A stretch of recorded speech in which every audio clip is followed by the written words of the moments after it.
Yo, yo, yo. First video I've done in 5 months, 6 months, but I'm really excited about this. As y'all seen, or if you're seeing this in the future, know the NBA draft lottery was today, and the Dallas Mavericks, like you can see here, were awarded the number one overall pick. Now, I feel very iffy about this. Do I think they deserved it necessarily? No, not really.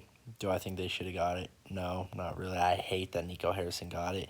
You make one of the dumbest trades I've ever seen, probably the dumbest trade I've ever seen in NBA history, and then your reward is just getting gifted with Cooper Flag, who's gonna be another All NBA player. I guarantee it. And that just sucks.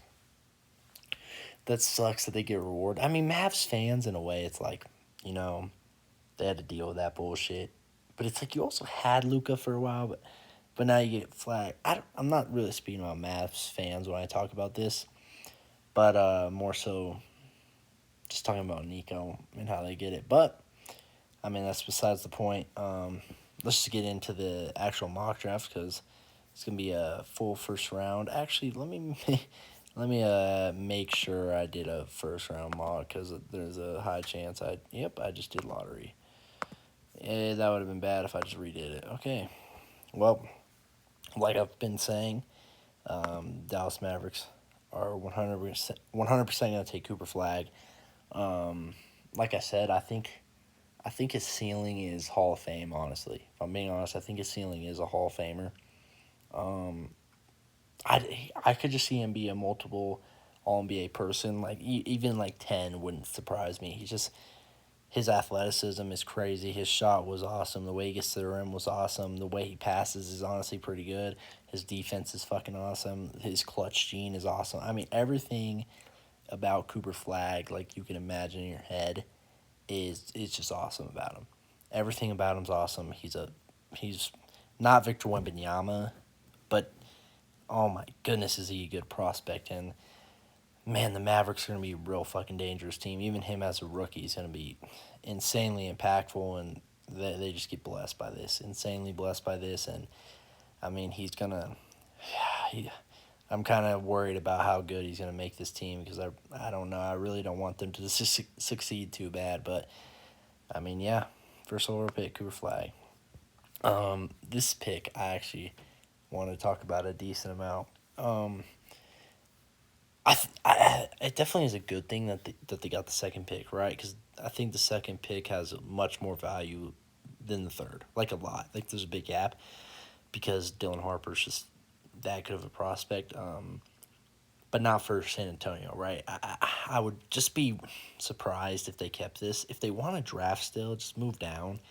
Someone like the Jazz would totally move up, I bet, to get Dylan Harper. And you just don't need him on this team if you're the Spurs. So like mocking this is hard because you can't pass on Dylan Harper if you're picking two. But it's like I don't really think they're gonna have this pick. I think they're gonna trade it. Maybe they go for a Giannis Antetokounmpo trade. Who knows? Who knows what they do? And if you want to draft, you could always just trade down. So I don't know. I'm not really doing trades in this. I'm just gonna select Dylan Harper because that's who's gonna go number two. I guarantee he goes number two. Now, do I think it's going to be the Spurs? Not really, but I mean that's just we're going to go with Dylan Harper because he's going to go number two overall. Next, okay, Philadelphia is very, very, very interesting. So, oh, by the way, I'm doing this mock draft more as a what I'm trying to predict.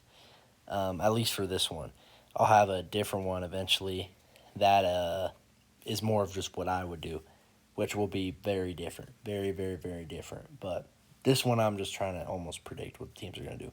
But with that being said, this one's been hard because I've thought about Edgecombe, I've thought about Trey Johnson, I've thought about Ace Bailey, and I'm like, okay, what do I think the Sixers are going to do? It's like I think you're trying to hit on this pick because Paul George was so bad. But do they just want someone that can be rotational piece? But honestly, Trey Johnson has too many similarities to Jerry McCain to where I would do that. VJ Edgecombe, it's just like he plays the same position as Jared McCain, so I also don't know if I would want to do that. So I don't know if Ace Bailey turns out to be even close to what he could be. I think this would be a home run pick. I don't think he's going to turn out to be that, but I mean, I think that's what they would do here. I think they would just go with Ace Bailey, honestly. Then you get to the fourth pick with the Charlotte Hornets. This one I really like VJ Edgecombe. I'm just gonna say it right now. A lot of the problems with the Hornets is that their defense with LaMelo. LaMelo don't like to guard, and I don't know. Are they missing athleticism? I think a little bit, honestly, which is exactly what VJ Edgecombe brings. He brings athleticism. He'll bring you defense. There's a couple things on defense I think he can improve on still, but it's not like drastically to where I think he's not going to be a good defender. I think he, at the minimum, will just be a really good role player. He'll defend, he'll make catch and shoot threes, and he has crazy good athleticism. So he's going to go grab boards. I mean, like you see here, 5.6 boards. That's really good for him. And then his ceiling is honestly pretty high. Maybe not as high as I might not think it's as high as other people, but I think it's still pretty high. And if he ends up being really good, then it's a perfect pairing with LaMelo Ball for sure. And I think he just fits in with this team perfect. So this would be an easy VJ Edgecombe pick for me. If Charlotte had number 3, I would go with VJ Edgecombe too. So I mean, I think this just fits in perfectly. I think Charlotte actually ends up being a decent winner of the draft. Of course, you want pick 2 or 1, of course, but I really like this pick for Charlotte for sure. Oh, next we have the Utah Jazz. This is actually my favorite team. And this is interesting. I've thought about a lot of different options. I've thought about Trey Johnson a decent amount. The only thing is, like, man, the Jazz really need a point guard if they're going to go guard. Like, they need an initiator of offense because they don't really have that. Keontae George, like you see on the depth chart, he's been the one doing it. And I really like Keontae George. He's one of my favorite players, but I don't think he's a point guard. I think he's more of a combo guard scorer, maybe off the bench scorer. If the Jazz are ever competitive with him, I think that's really what his role would be, off the bench, like just score guy, maybe a starter score guy. I like the two. But you also have Colin Sexton. He's not an initiator. You just draft Cody Williams, even if he turns out will never be an initiator. I really don't like Isaiah Collier. I don't think he's very good. So I'm not banking on that at all. And then, like, but the point guards that are here is Yaka Chones and you have Jeremiah Fears. I like both prospects, but do I like them enough at 5? It's been hard. Another option I've been seeing is you double up on center and you have good center play at all times, right? Because you have Walker Kessler, and then you could go Malawatch, or you could go Derek Queen. I think this is interesting because the double big, you could also play at the same time. And teams have been doing that. They've been really successful. Now, this isn't what I would do. This is what I'm predicting. So with all that being said, based on the Jazz history of picking, I think they like to shoot on potential a decent amount. And I'm between two. And it's been really hard for me. On TikTok, I did say Trey Johnson for this pick. But I actually think I'm going to go a different direction. I'm going to go Jeremiah Fears for this one. I think that's a very high likelihood of what they'll do. And I mean, yeah, I think him and Trey Johnson is what I'm really leaning towards happening on draft night. Now you have the Washington Wizards, and man, draft lottery did not work out well for them. Same with Utah. This is decently unfortunate, but I do think there are things you can get from this that are interesting. So if you come look at their depth chart, you have Bob Carrington, who had a good year. Your 2 position, like, you have Keyshawn George, but I don't think that's set up necessarily. I think you could look there. The 3, you feel good about Bilal Coulibaly. I feel like you have Chris Middleton. I don't think he's safe there at all. And your 4, you could be Sarr, because what I'm going to talk about here, which is ultimately what I think they could do, is here are my 3 options for Washington. I'll explain all of them. Trey Johnson. I think he's just best player on the ball. He's actually my second best player on the board for me, but I think in terms of what teams think, he's probably the best player on the board. And then he's just a great shooter. That's something that Washington could use, is someone who shoots as well as he does. But you also have a guy like Kama Malawach, who him next to Sarr is going to really, that defense is going to be awesome. I mean, it's just defensively that seems like it could be a really good pairing. Offensively, though, is where I tend to not know exactly how I feel about Malawach.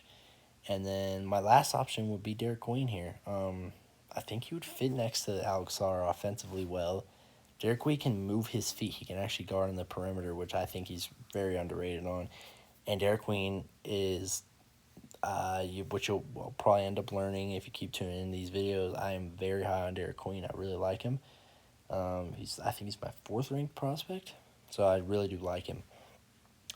But ultimately, if I was predicting who they would go with at this spot, I would pick Trey Johnson. I mean, I don't know if they would go the double big. I think it would be a smart choice, but I don't know if they would do it. And Trey Johnson's just too talented. I think they wouldn't pass up on him because they're still shooting high, you know? So, yeah, I think they would go Trey Johnson. Now, that leaves the Pelicans in a weird spot, right? Because you just had Yves Missi, but it's not like Yves Missi is necessarily for sure going to be your guy in the future. And I don't really see them going with a Derek Queen, even though I like Derek Queen a little bit more. But I actually see him going with Colin Malawach. I mean, he improves his defense tremendously. He's going to deter people from the rim. You automatically can have a way higher chance to build a good defense when you have Malawach on the team. And you're going to always have decent center minutes with Yves Missi and Malawach on the floor. So I think this is maybe not what people were hoping. Maybe some people would want a Yakachones to fill that point guard position, but I just think Malawach's value is much higher, and I think he does more for a team. And yeah, I really do think that's what they would end up doing here, is taking Malawach. The Brooklyn Nets, this is a super easy pick for me. It would be Derek Queen. I think he fits perfectly with this team. The offense they run, I think he would fit perfectly with that offense. And I think to me, he's by far the most talented player on the board at this point. And I love him. I love this fit. I love this fit with the Nets. I think this is an ideal scenario for them at 8. I think this would be a perfect pick for them at 8. I think they would be, as of right now, probably my winners of the draft just based on value besides the Mavs. Because getting a guy like Derek Queen at 8, I actually think fits the Nets like almost perfectly would be amazing. Like, you fall and you still get a guy like this. I mean, that's just ideal scenario for sure. Now at number 9 with Toronto, and yeah, this one's not too hard for me either. I would go with Yakachones. I don't think Emmanuel Quickley is the guy of the future. I don't personally think he's a starting point guard for the future. I think he could be on the team. I don't think he's a starting point guard. I think Yakachones has a lot of good things about him. I think he could set up an offense. I think he has potential to even do more than just set up an offense, but at the most, I don't really think people realize having a dude that can get you into your offense and make you functional, how much that actually helps you. That helps you a ton, and I just don't know if Quickley's that guy, and I think Yakachones could be someone that really turns into that guy for them for sure. I picked 10. This one, if they keep, I could easily see the Rockets trading this, moving it for whatever move. I seen a tweet that they don't want to move on from Jalen Green for whatever reason because they're disinterested in Devin Booker because he had a down year. I don't know how you watch what Jalen Green did in the playoffs and then start thinking about Devin Booker's down year. But that's the report that came out. So maybe they would just keep this pick if they're trying to keep their young core and to see who hits. And a dude that can be really functional in their offense and give them some benefit in shooting would be Conn Kneppel. That's literally what he is. He He's a functional player, plays off too well.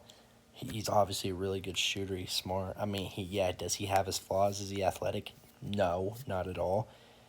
Is his defense great? No, his defense is not great, but athleticism and defense, I mean, that's literally what Houston is. They already have that. They have a ton of that.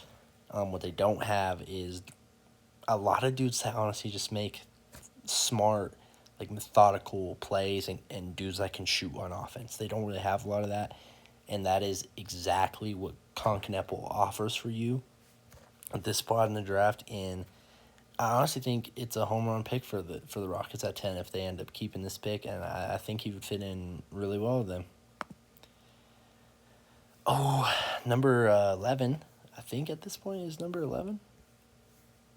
Yep, number 11, the Portland Trailblazers. So this one's interesting because there's definitely some talent I like on the board. Ace I like, Colin Murray Boyles I like, Jace Richardson I like, Noah Sengue I like. Those are pretty much the guys that I would consider for this at this point. And honestly, man, the guy I think I like the most, which some people might disagree with me, is Jace Richardson for them. And here's why. I know they have a big cluster of guards, but I think they're going to move on from one of them for sure. And I think what Jace Richardson gives you to like a team like Portland is just a winning player. Like he's going to shoot. He makes the right play. He's another functional guy. He just plays offense correctly, like a way that you would want. He doesn't do too much. He's not going to demand too much. He's just going to be a good, solid player out there. And I think that's more things that Portland needs. I think Portland is in the right direction, but I think a guard that plays this way, because they have a couple guards that I don't know exactly if they play this way. I think this would just really help them out. Then you could really look to shop one of their other guards too, maybe Anthony Simons, which is what I would do. And yeah, I mean, I really like this pick at 11 for him. I think Jace Richardson's a really good player, and yeah, I think this would be a good pick for Portland. Now at 12, this might be my second favorite pick of the draft out of anyone. It's going to be Colin Murray Boyles. You have a guy like Vucevic that can spread the floor. I think this is perfect for a guy like Colin Murray Boyles. His defense is very, very, very, very, very good. Very good defender, one of the best in the draft. And he's just an awesome player. He at least showed he was willing to shoot the ball. I mean, look at his field goal percentage. It's 58%. I mean, he's just a good player. And his defense is awesome. His offense, I honestly like a lot. Can he shoot the three ball well? No. That's why he falls down to 12, because he's just a power forward that can't shoot. And a lot of the times that's really hard to find a home for those power forwards that can't shoot, like strictly power forwards that can't shoot, because he's on the smaller side at 6'7". But I think for the Bulls, this is definitely a home run selection. Next to Vucevic, they need some defense for sure. And I think at 12, this is crazy good value, insanely good value. And I would have the Bulls as one of my winners of the draft just from this pick alone, for sure. Next up, the Hawks. This has been an interesting one. I've kind of leaned towards drafting Noah Sengue, or Sengu, however you say it. Carter Bryant I've considered at this pick. I've seen Rasheer Fleming here. I don't really think that much. I wouldn't go Rasheer Fleming, personally. But Asa Noah obviously is here too. And I'm thinking about it, and I was like, what do I think they could use? I think they could use some shooting. I think they could use some play in transition. I think they could use a wing like that and all those things, and just a functional player that's not going to like demand too much, because Trae Young demands a lot, which he should, because Trae Young's an awesome player. But I think Noah Sengu, I think he fits his team perfectly. I think this would be a awesome selection for Atlanta. I think he fits them really, really, really, really, really well. And yeah, I mean, I think maybe he takes a little bit to actually end up playing and developing, but I think when he does, they're going to be very happy with the selection and what he can provide on a team, especially if his shooting stays just as good as he has been shooting recently. Next, with the San Antonio Spurs, We don't know if Dylan Harper's going to be the guy. For now, we're going to assume that. And yeah, I mean, there's a lot of options. I kind of do like a Liam McNeely here because, yeah, as bad of a season as Liam McNeely had at UConn, I think I think Liam McNeely around talent is a different player. I think he will actually provide a lot more when he's around talent. Um, and I think he could be good for him. Another guy I think could be good is Carter Bryant. I really do. I mean, this team's not in no rush to force to be a championship contender team, and that's what you need. You need patience with Carter Bryant, but at some point, the value he could return you would just be awesome for this team. And he could just be a perfect role player that doesn't do too much but does the right things for him and has good size. I think that's something like exactly what they could use, honestly. He could be a guy that shoots the ball well and defends. I think that those are the type of guys that the Spurs need. I don't want to just not go Ace Newell on TikTok. I did pick Ace Newell just because I wanted to give him some credit because I think he's a lottery talent. But in this, I'm actually going to go with Carter Bryant for him. I just think long term, when you can be patient, the Spurs have time to be patient. If this works out, he's perfect. He's absolutely perfect for this team. I know. Look at the numbers; they're not good, but that's not what it's about. It's not about the numbers. It's about what he could end up fitting and what role he could end up being in for this team long term. That can be patient, and we'll see. Maybe they end up trading this pick as well. Maybe they trade both their first and a Giannis package. Maybe this isn't even them. But just assuming they're picking, I think Carter Bryant is just a perfect selection for them, honestly. And it could, long term, it could help them win a championship, honestly. Next, with the OKC Thunder, um, man, this is a hard one for me because they don't really have much holes on their team. Whoever they pick is probably not going to play much. I've seen a lot of Danny Wolf here, which I don't hate Danny Wolf. I think it's I don't know. I think it's a little early for Danny Wolf, honestly. For me, I'm a little lower on him probably. I don't see Ace Newell here, honestly. I don't. I don't really see Ace Newell. I don't see Ace Newell. Liam McNeely, like maybe they could use some shooting, but they already have shooting. Honestly, they do already have shooting. I think a guy like Rasheer Fleming actually makes the most sense for me because, yes, he also has shooting like McNeely, but he's going to defend, and he's not going to do too much. They already have enough players that can fit roles. So if you're just going to come in and defend, not make too many mistakes and hit shots, I mean, that's what they need. They need a guy like that. They already have guys like that, but a guy that could end up stepping up for them at some point, a guy, when they lose their other guys that need to get paid, I think Rasheer Fleming could be that guy for them that's on a rookie scale contract and fits the same role that you need your other players to fit. So I actually like Rasheer Fleming the most for this team for sure. Now it's 16, the Orlando Magic, and this is a very interesting one. With Wendell Carter, you could always go with Ace Newell. I think he would actually fit decently. He kind of fits their vibe as well with the defense, the hustle, and all that. But they also need shooting. They need shooting real bad. They need they need people that can just score the ball. They need people that can score. They need people that can shoot. And honestly, there's not a lot here if I'm being honest. I'm not gonna scroll. I'm just scrolling to see the rankings, but I'm not gonna dip down there. You think about Yegor Demon, I think that's an option. I think maybe here's somewhere he could end up striving because Jalen Suggs doesn't necessarily have to be their long term point guard. I think Yegor, if he got a little stronger, and I think this could be a culture that would get him to be able to handle contact and not be so weak, which is one of his biggest weaknesses to me. And yeah, if his shot comes around, I know he didn't shoot it well, but I think his shot looks good. I honestly have hope for it to be decent. I know with the spacing, it would make it a little hard on Yegor Daneman, but I actually think he fits the best with them. And yeah, that's what I go with. That's what I go with for the Magic. For the Timberwolves, well, I'm saying this is who I would go with. This is kind of what I think their thinking is a little bit. Timberwolves is interesting.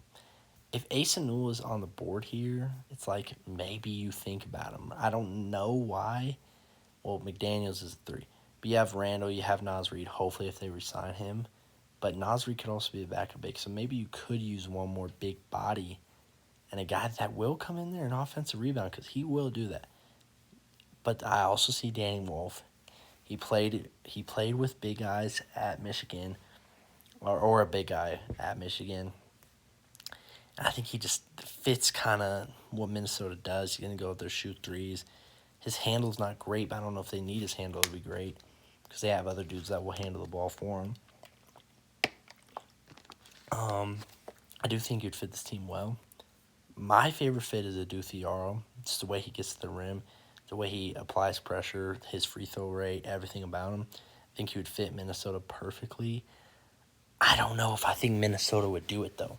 If it was me, I'm going here right away. I'm going to Adu Thiaro, and I'm sending his name up to the front immediately.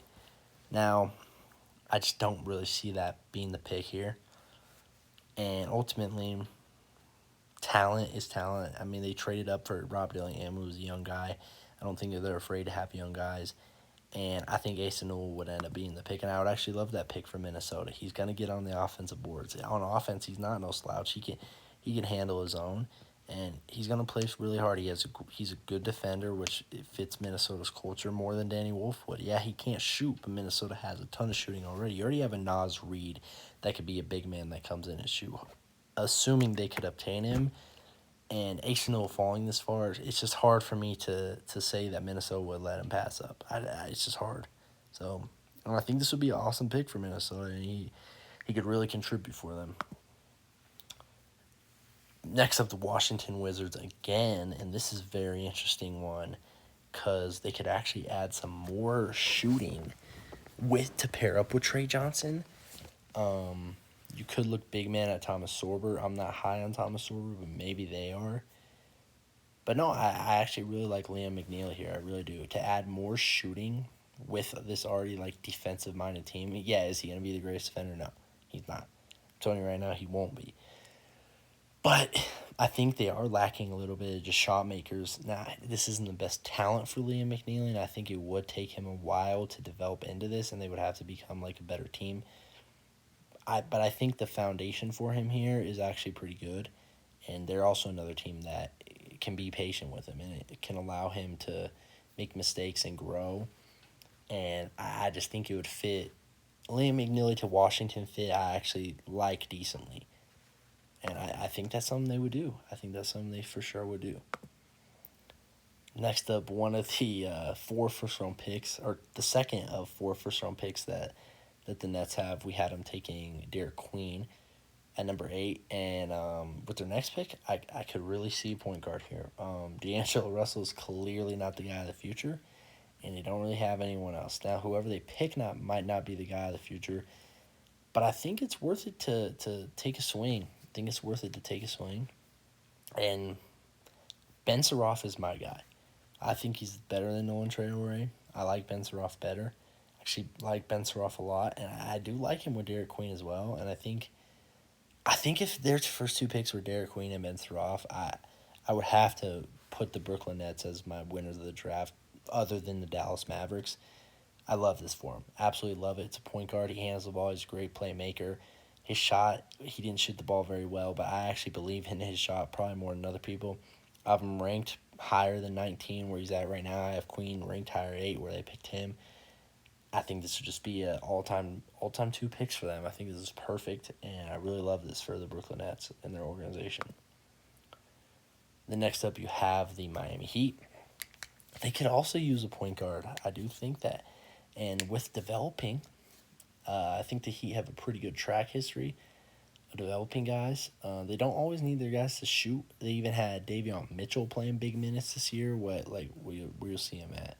Davion Mitchell right here, he's playing good playoff minutes and actually playing good basketball, and he's not known for his shooting. He's not the greatest driver either. He's really known for defense, but they actually got a decent amount of offense out of him, and I think they could have a guy like Nolan Traore end up being really good for them. I mean, the sky's the limit for his potential. His potential's really, really good, I think. And I think a team like Miami could be the perfect team to unlock that out of him, honestly. And I think this Miami Heat fan should be happy with this if this is how it played out. You get a point guard, which I think is a position of need, and he goes to a team where I think he has one of the best chances to develop into something good and something he has in him for sure. Utah Jazz are back up at this point, and this is a very interesting spot. They took Jeremiah Fears with their first pick in the draft, so they don't need guard at this point. You could look at center. There is a Thomas Sorber. You could look at a older wing like Nate Clifford. You could always look at Danny Wolf still. I think Danny Wolf's a very interesting selection here. Something that they don't always have is rim pressure. Just a guy that can go out there and guard and get to the rim and create rim pressure. And that's where I think Minnesota would look at this and be like, this guy's just too talented. He's too good. And I think he would fit very well. Obviously, his shot, not amazing. But everything else he does, I'm extremely impressed with. I really, really, really love Adou Thiaro, one of my favorite prospects of the draft. And I would be very, very excited if Adou Thiaro got selected by the Jazz with his 21st pick. And it's what I'm going to have happening. Now back up with the Atlanta Hawks. And honestly, I think there's a couple options. I think you could look at a Danny Wolf. I know we picked Noah Sengu with their first pick, who's just a functional power forward guy, but you could pick a center. You could always go with another guard to complement Trae Young and Dyson Daniels. You also have a Karis LeVert, so you don't necessarily need a scorer. A wing would also be cool too, a wing guy that can just play. I think Danny Wolf's fallen too far, and I also think he's someone that could just work on this team. And yeah, I'd be excited as a Hawks fan to get Noah Sengue, whatever, and Danny Wolf. I think that would be a good draft. I think they would have an impact on this team, and I would be excited if you were a Hawks fan about this draft for sure. Next up, the Indiana Pacers. This team, honestly, before the playoffs, I would have told you they had no chance to win the finals, and man, looking like they're going to go up against the New York Knicks to make the NBA Finals, and that's the best case scenario for them. It's the best chance they're going to have to be in the finals in ever. They're playing fantastic basketball. Tyrese Halliburton's been awesome. Aaron Nesmith's been awesome. Andrew Nembhard's just always fucking amazing in the playoffs. And I think they just have guys that make quick decisions and can defend. I think those are some skills that they really like. Dudes that'll just play functional on offense and they're going to defend. And a guy that I think can actually really do that is Noah Penda right here. I think he fits the Pacers' way. I think he does Pacers things well. I think he would fit with the Pacers well. And, I really like him. I really like him and what he could provide for the Pacers. They already have a ton of it, but, I mean, if you're an NBA Finals team, your rookie's probably not going to play a lot anyway, and they don't play young players that much. So this is a guy that could end up just filling a spot if someone else can't get paid and they have to leave. He can end up doing the same thing for him. And, yeah, I really love this guy. I see him as a Pacer. I see him fitting as a Pacer. And I think this would be a really awesome pick for the Pacers. Back up the Oklahoma City Thunder. We took Rasheer Fleming with the 15th pick, which I think is an awesome pick. You can also add some more wing help that this guy could also be almost just as good in my head. I love this for him. I think this is a home run pick for him. I think you have to go with Nate Clifford here. Another older guy. He could end up contributing right away. He could honestly be better than Rasheer Fleming. I don't think he will be, but he could be. And you just got to add talent to the door if you're OKC. You don't know how many guys are actually going to be able to obtain with how money works in the NBA in the second apron. And these guys that you can get on rookie contracts that can just make an impact like Nate Clifford on a team like the Thunder is just perfect. I think it's a perfect pick for him. And I think coming out of this draft with Rasheer Fleming and Nate Clifford would honestly be, I would be frustrated because the Thunder just keep getting richer and richer and richer, and they might win the NBA Finals this year and then come out with this type of draft. That can only help them. Next up, we have the Orlando Magic up again. Um, and this is really interesting. I know exactly what I want to do for them. If you look, we took Yegor Demon, who could be more of a playmaking type of guy if he ends up getting there. Something I think they lack is just some scoring. I think they lack scoring. They clearly do, because in the playoffs it was just a Franz and Paulo Banchero show when it came to the scoring and really no one else. Is Yegor going to necessarily fill that role?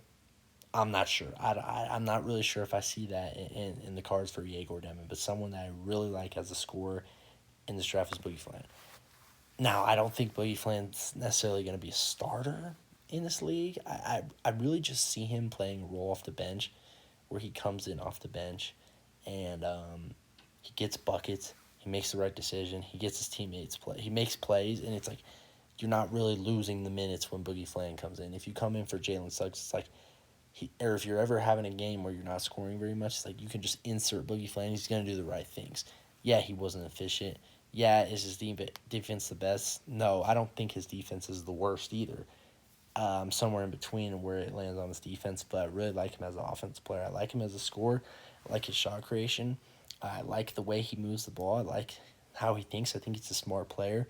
I really love Flan in this draft. I think he fills some of the holes exactly what the Orlando Magic need in this draft, honestly.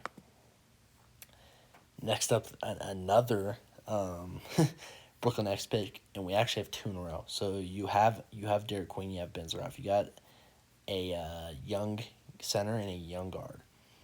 Now, there could be the world where you pick a young wing, like a Will Riley, like a Hugo Gonzalez, like Ian Jackson, or you could go with maybe a guy like Alex Condon, who could also be a pretty functional guy. You could go older guy like Walter Clayton, who would just go in there and get some buckets and is just a good player. Thomas Sorber's here. I don't think you pick him because you took Queen. LeBron Feinlon would be an awesome guy here, I think. He could just do a lot of things that off the ball too, and just be a functional piece that maybe Ben Saraf can't do because he needs the ball a lot more. But I think this is a pick where you swing for the fences here, and I like Will Riley or Hugo Gonzalez. Which one do I like more? I think this team should end up going for a little bit more shooting because they haven't necessarily applied that in this draft, and I think Will Riley would be a good fit. I think he's going to need a lot of time before he ends up being a player that's going to end up playing. But if you're the Nets, you can be patient. I mean, you have 4 first-round picks. You're not looking to be outstanding. And I think this could end. If Will Riley hits what he could be, this is a home run pick for him. Absolute home run pick for the Brooklyn Nets. Plus, you have another first-round pick. The thing about this pick is you haven't really got much age, right? And that's kind of something that I want to get for them. Now, the thing is, I don't know if I really see that. I don't know if I really see that here with them. I don't really see that option for him. I think that would be something good. I'm not a Cam Jones fan, so I wouldn't get him. Walter Clayton, I just don't see for this team, honestly. And I think LeBaron Feinlon would be perfect. I think you could get a guy that can play off ball. He does the right things. He's going to be functional in your offense. And he's going to play defense. And to get him with the 27th overall pick, I think is awesome. Especially your 4th first-round pick. There's just a ton of compliments in this draft with your first-round picks. Next up, the Boston Celtics. This one, man, Jason Tatum probably just tore his Achilles. So that sucks. It sucks a lot for them. And they're going to be making moves offseason, which I assume is going to be centered around the Jrue Holiday, Kristaps Porzingis. I think Derek White's safe. I'm pretty sure Jaylen Brown's probably safe, and then Jason Tatum's obviously safe. Who knows if Al Horford's going to retire or not. I think Payne Pritchard's probably safe. I really like Baylor Shireman for him. And I don't know, like, could you use scoring? Maybe. Could you defense? Maybe. I mean, this team doesn't really have a lot of holes. It's hard for me to pick something that this team needs. And I don't even know what this team's necessarily going to look like. by the end of it. But I think you just pick someone who's a good player. You might be losing multiple of your big men, and I think you just pick someone who is a good player, can contribute for you right away. And I know a lot of people are going to want Thomas Sorber here over this guy, but I'm going to go with Janai Broom. Yeah, did Janai Broom's measurables go well? No, he was a little too small. But I don't think you're picking Janai Broom thinking of him as this big player. I think you're picking Janai Broom because he's good at basketball, and he could be someone that can contribute to a team like Boston. And I think Boston fans might not love this. I think there might be a little bit of complaints that it wasn't a Walter Clayton or it wasn't a Thomas Sorber. But I think this is smarter for them. I think they need guys that are going to contribute right away, and I think that's something that Janai Broom can do that they don't already have on their roster. And I honestly like the pick for him. And as much as the fans might not like it, I really do. Next up, you have the Phoenix Suns. This is also a really hard team to mock for, just because you don't really know what the team's going to look like. We could pretty much guess Kevin Durant's not going to be a part of this.